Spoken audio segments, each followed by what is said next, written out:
자, 부력은 물에 가만히만 있어도 작용하는 힘이고요. 그렇다 보니까 속도와 상관없이 항상 일정하게 작용합니다. 자, 부력은 또한 물체의 밀도와 이 부피에 따라 달라지게 되는데, 자, 폐에 공기를 많이 들이마시게 되면 우리가 부피가 커지게 되죠. 자, 체내의 밀도가 물의 밀도보다 낮아지기 때문에 우리 몸이 뜰 가능성이 높아지는 겁니다. 자, 이건 부력이에요. 부력. 자, 그렇다면 양력은 또 뭘까요? 양력은 우리가 수영장에서 기본적으로 물의 흐름이 있고요. 사람이라는 물체가 움직이고 있습니다. 자, 그리고 사람이 수영을 하게 되면 이로 인해 이 흐름의 압력 차이가 발생하여서 몸을 위로 밀어 올리는 힘, 이 힘을 양력이라고 하는데요.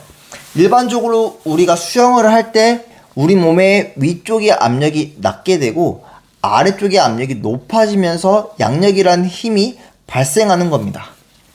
양력의 특징은 물체가 이동하거나 속도를 낼 때만 발생한다는 거고요. 속도가 빠를수록 이 양력 또한 강해지게 됩니다. 자, 그렇다 보니까 당연히 동적인 상황에서 작용을 한다는 거에 부력과의 차이가 있죠. 이런 부력과 양력의 차이는 우리가 수영을 접하면서 쉽게 느껴볼 수 있습니다. 자, 가령 숨을 깊게 들이마시고 뱉지 않고 물 위에 둥둥 떠 있다거나 자유형을 하면서 속도를 어느 정도 낼 때만큼은 몸이 그래도 어느 정도 좀 떠 있는 것 같은 느낌. 자, 이런 것들이 바로 단지 우리가 수영을 할 때 부력이라는 힘만 작용한다는 게 아니라는 겁니다. 자, 그런데 우리가 가장 중요하게 여겨야 할 포인트는 말이죠. 바로 이 부력과 양력 그 중간. 그러니까 멈춰있지도 속도가 빠르지도 않을 때 수면에 가까이 안정적으로 몸을 유지하는 것에 집중을 하면 할수록, 그리고 더 나아가 우리가 속도를 조금 더 붙였을 때 오히려 이 부력과 양력의 힘을 우리가 추가적으로 이용을 할 수 있으면 어떻게 될까요? 자, 그래서 오늘은 이 양력과 부력의 중간 지점에서 우리의 몸을 어떤 식으로 수면 위에 떠있게 만들 수 있는지에 대한 포인트, 이 포인트들을 다뤄드리도록 하겠습니다. 자, 이는 어쩌면 진짜 여러분들의 근본적인 수영에 대한 고충을 해결할 수 있을 거라고 생각해요. 팔젓기나 발차기를 무리하지 않도록 하루 종일 물 위에서 수영할 수 있는 안정적인 자세, 양력 활용법, 지금 바로 시작하기 전에 영상 좋아요 꾹 눌러주시고요. 댓글, 구독 꼭 부탁드립니다. 아시겠죠? 자, 그러면 지금 바로 시작하겠습니다. 자, 첫 번째는 호흡 시 자세의 안정성 유지입니다. 자, 호흡을 할 때 머리를 지나치게 들어 올리지 말고 옆으로 돌리는 방식을 사용을 해야 되는데요. 머리가 들리게 되면은 우리가 보상 효과로 엉덩이가 가라앉게 되고 이로 인해 저항이 발생하여 양력이 줄어들기 때문에 호흡 시에도 스트림라인 자세를 유지하는 것이 정말 중요합니다. 머리가 들리면 하체가 가라앉는 이유는 시소의 원리로 이해하시면 쉬워요. 물속에서는 수압이 몸을 고르게 받쳐주기 때문에 몸이 가벼워지는 효과를 느끼실 수 있어요. 하지만 머리가 물 밖으로 나오는 이 순간부터 이 수압으로부터 벗어나게 되고 물속에 있는 몸의 비중보다 무거운 무게가 순간적으로 실리게 되면서 이 하체가 가라앉게 되는 겁니다. 쉽게 말해서 물속에서 무거운 돌을 들어 올릴 때는 약간 가벼운 것 같지만 돌이 물 밖으로 나오는 순간 갑자기 무거워지는 원리와 같습니다. 자, 우리 머리는 우리 몸의 무게중심을 결정하는 정말 중요한 부위입니다. 맞죠? 자, 머리를 지나치게 들어 올리면 하체가 더 쉽게 가라앉고 이를 보완하려다 보니 에너지를 낭비하는 악순환이 계속 생기는 거예요. 이 때문에 요즘 선수들도 이 사이드 호흡에 굉장히 많이 신경을 쓰거든요.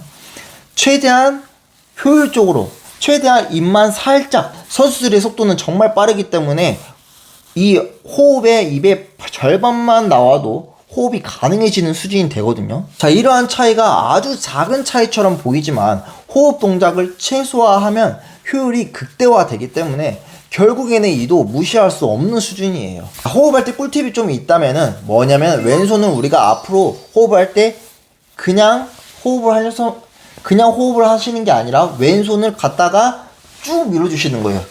쭉 자, 이렇게 쭉 밀면은 제가 말씀드렸던 이 팔꿈치, 이 겨드랑이 쪽에서 탄성이 발생을 하면서 우리 몸이 순간적으로 쭉 펴지게 됩니다. 자, 그때 탄력이 발생하면서 가라앉지 않게 되고 호흡할 때만큼 양력을 이용할 수 있는 겁니다. 자, 그리고 호흡할 때만큼은 양력을 이용하면 됩니다. 자, 양력을 이용하는 방법 하나 뭐 있었어요? 양력은 스피드가 어느 정도 붙었을 때 몸이 뜬다고 그랬죠. 자, 이 양력의 힘을 이용하기 위해서는 스트로크도 중요하지만 순간적으로 호흡을 할 때만큼 발차기를 다다다다 강하게 차주시면은 어느 정도 스피드가 올라와 주면서 양력의 힘을 이용하실 수 있어요.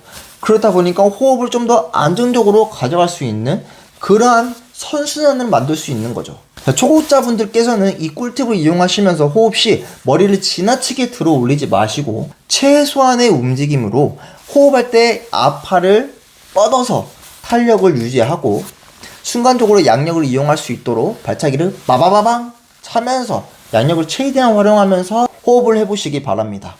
이 작은 습관이 쌓이면 더 안정적으로 호흡을 하면서 왼손 글라이딩 탄력만으로도 충분한 안정적인 호흡을 하실 수 있을 거예요. 자, 두 번째는 발차기 효율성 높이기인데요. 발차기의 기본 원리는 발을 아래로 내리치면서 물을 밀어내는 동작으로 추진력을 만드는 거예요. 이는 발차기가 단순한 추진력 동작이 아니라 물을 밀어내기 때문에 양력이 어느 정도 발생을 하면서도 몸의 균형을 잡고 수면 위에 떠있는 자세를 유지하는 역할을 한다는 겁니다. 때문에 스피드가 강하지 않아도 적당히 양력을 활용하면서도 수면 위에 잘 붙을 수 있는 킥에 대해서 알려드릴 건데요. 자, 기본 틀은 과도한 힘을 사용하지 않고 무릎을 어느 정도 고정한 상태에서 탄력 만들어내는 상태에서 발목의 유연성과 탄성의 스냅으로 물을 밀어내는 동작을 연습할 거예요. 밀어내고 올려주셔야 돼요. 빵, 빵, 빵, 빵 이렇게 강하게 내리치면서 올릴 때 발을 이렇게 올려주는 거예요. 습관적으로 빵. 우리가 이렇게 때릴 때도 그냥 이렇게 때리는 게 아니라 스냅을 이용하게 되면 팔을 갔다 오게 되죠. 이런 식으로 마찬가지예요. 발차기 빵, 빵, 빵. 스냅을 이용하려면 이처럼 다시 되돌아와야 됩니다. 빵. 그렇다고 너무 과하게 이렇게 하시지 마시고 빵, 빵, 빵 이렇게 스냅 이런 식으로. 자, 이러한 스냅을 바탕으로 꾸준히 리듬감 있는 발차기를 유지하면 속도가 줄어도 몸이 수면에 가깝게 유지를 할 수가 있는데요. 여기서 또 이 리듬감이 있는 발차기를 구사하기 위해서는 강양약의 리듬을 차시면은 가장 리드미컬한 발차기를 하실 수 있습니다. 자, 물을 잡기 직전에 강 하면서 양양약, 강양약, 강양약. 자, 이게 가장 효율이 높은 발차기를 구사하는 건데요. 자, 왜 물을 잡기 전에 강이에요? 라고 질문하신다면 이는 관성과 물이 우리를 잡아 끄는 이 항력, 관성과 항력이라는 힘도 관련이 있습니다. 수영하는 추진력이 줄어들면 줄어들수록 관성이 강해지고 물이 우리를 잡아 끄는 이 항력, 우리 자꾸 잡아 끄는 힘도 강해지게 됩니다. 자, 관성이 멈춰 있다가 출발하게 되면은 더 힘들어지죠. 자, 에너지가 많이 소모됩니다. 자, 근데 거기에 항력까지 있어요. 항력. 물이 우리를 막 잡아당겨요. 그러면 엄청난 에너지를 소모해야 된다라는 거예요. 그러니까 우리가 수영을 할 때 어느 정도 캐치가 이어갈 때 어느 정도 스피드가 있어야지 이 관성이 커지지 않고 항력도 커지지 않고 어느 정도 효율적으로 수영할 수 있는 거예요. 자, 그래서 캐치를 하기 직전에 우리가 어느 정도 스피드가 있는 상태에서 캐치를 하면은 훨씬 더 우리는 효율적으로 캐치의 효율을 나타낼 수 있다는 거죠. 자, 그래서 우리가 이 관성과 항력의 힘을 상쇄시키기 위해서 캐치를 하기 직전에 강하게 한번 스냅으로 한번 차주는 거예요. 자, 그러면 순간적으로 추진력이 살짝 붙죠. 자, 그때 캐치를 가져가는 겁니다. 자, 이 상태에서 좀 더 원활하게 양양약 붙여주는 거예요. 그대로 강양약약, 강양약. 이번 챕터에서 약간 벗어나는 문제긴 한데, 자, 발차기 똑같은 꿀팁이니까 한번 이거 한번 다뤄볼게요. 강한 발차기의 장점은 있잖아요. 강한 발차기는 강한 추진력을 만들 수 있어요. 수영 속도를 높여주죠. 순간적인 스피드가 필요할 때 정말 유용해요. 근데 한계점은 체력 소모가 순간적으로 만들어지게 됩니다. 그냥 순간적으로 아무것도 하기 싫어져요. 좌우 밸런스도 무너지고요. 저항도 많이 발생되게 됩니다. 이 때문에 강한 코어가 받쳐줘야지 우리가 강한 저항을 받지 않고 좌우 밸런스가 무너지지 않고 강한 발차기를 찰 수 있는 거예요. 당연히 장거리나 지속적인 수영을 할 때 비효율적인 거죠. 자, 두 번째로는 물속에서 발차기를 차는 거예요. 물 밖에서 발차기를 차는 게 아니라 물속에서 발차기를 차는 거. 자, 이거는 물의 저항을 극대화시키는 거예요. 일반적으로 효율이 좀 떨어지고요. 그 대신 발목의 유연성을 좀 길드는데 더 도움이 돼요. 왜? 물의 저항이 강하다 보니까 발이 잘 꺾일 거 아니에요. 저항이 강하니까. 그래서 발목 유연성을 지속적으로 훈련시키는데 도움을 주고요. 발차기 훈련용으로도 효과적이에요. 아무래도 조금 더 무거운 중량으로 훈련한다는 느낌이라고 생각하시면 되는데, 선수들 같은 경우는 이 저항을 더 극대화시키기 위해 쇼핀을 이용하죠. 쇼핀을 또 이용하면서 발차기의 저항을 극대화시키면서 엄청난 무거운 중량으로 훈련한다는 느낌, 이 느낌이라고 알고 계시면 될 것 같습니다. 당연히 물속에서 발차기 차는 것도 체력 소모가 심하고요. 훈련 목적으로는 적합하지만 실제 수영 콤비네이션에서는 비효율적이다 라고 말씀드릴 수 있습니다. 이런 물속 발차기는 짧은 세트를 반복 훈련하며 저항을 활용하는 거예요. 왜? 힘드니까. 몸이 하기 싫어져요. 너무 많이 하게 되면 하기 싫어지고 너무 힘들어요. 우리가 꾸준히가 중요한 거예요. 너무 고되고 힘들게 오랫동안 이어나가는 거는 수영을 오래 하기는 정말 힘들 겁니다. 살랑살랑 오랫동안 뺑뺑이 도는 발차기 이제 그만하시고 짧은 세트에 최대치의 파워와 저항 템포를 이용하시면서 짧게 빠르게 끝내세요. 이게 정말 좋아요. 발목 유연성 목적으로 물속 발차기 뺑뺑이는 괜찮습니다. 발목 유연성을 계속 목적으로 하시려면 괜찮아요. 쌤, 그러면 하체 운동 안 되잖아요. 스쿼트 하세요. 스쿼트 하시고 자전거 타세요. 수영은 상체 운동이에요. 수영은 상체 운동입니다. 자, 그러니까 정리를 하자면 발차기의 강도를 상황에 맞게 조절하시면서 훈련과 실전에서 그 목적을 분리하여 접근하는 거 챙기시길 바랍니다. 마지막으로 팔 스트로크의 부드러움입니다. 스트로크가 부드럽고 정확하게 이루어질수록 물의 저항을 줄이면서 양력을 최대화할 수 있습니다. 불필요한 동작들의 저항들은 양력의 힘을 보존하기가 어렵거든요. 때문에 어떻게 불필요한 동작들을 없애면서 부드러운 스트로크를 할 수 있는지에 대해서 다뤄볼 건데, 꽤나 충격적인 이야기를 할 거라서 기대하셔도 좋습니다. 초중급자일수록 물을 강하게 당기려고 하기보다는 손에 물이 걸리는 감각을 느끼면서 스트로크를 연습하는 게 중요한데요. 저는 과감하게 이렇게 말씀드리고 싶어요. 팔꿈치 빠지시는 분들 정말 많으시죠. 이 팔꿈치 강조하는 선생님들도 되게 많거든요. 거의 대부분이에요. 근데 저는 팔꿈치가 굽혀져도 상관없다고 생각합니다. 물을 잡는 동작에서 팔꿈치를 고정하려고 애쓰지 마시고 손바닥에 물이 제대로 걸리도록 하는 것이 우선이에요. 힘이 부족하신 분들일수록 팔꿈치가 굽혀지면서 힘을 사용하는 것은 당연한 원리입니다. 팔꿈치가 굽혀지지 않는다면 정말 많은 물을 우리가 강하게 잡을 수는 있겠죠. 강한 힘으로 말입니다. 이는 엄청난 탄성까지 만들어내는데, 하지만 우리들은요, 제가 팔꿈치 사용법에 대해서 자세히 다뤄드릴 테니까 걱정 마시고 꼭 이를 이해하시면서 여러분들의 스트로크에 적용해보세요. 첫 번째, 힘이 약할수록입니다.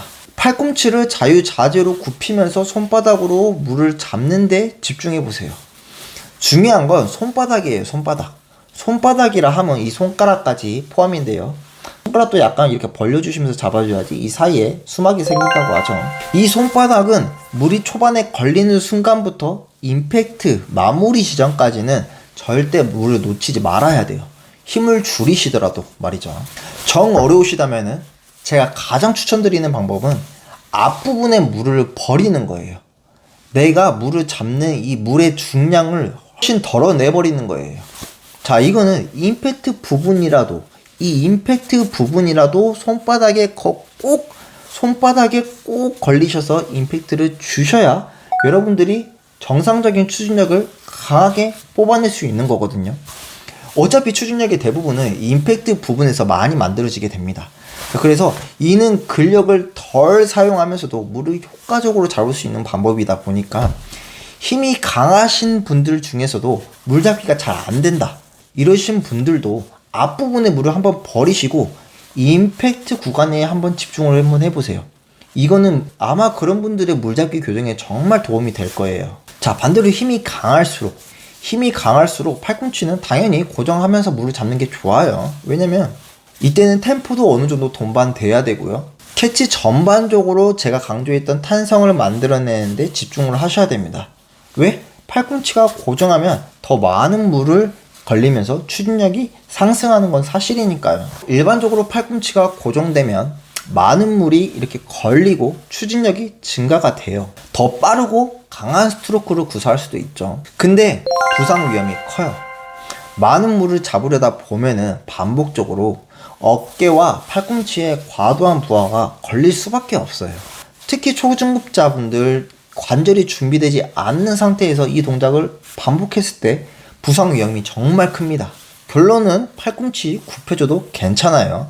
팔꿈치 굽혀줘도 괜찮지만 중요한 건 손바닥이 물이 제대로 걸리는 감각, 이 감각만큼은 필히 익혀야 됩니다.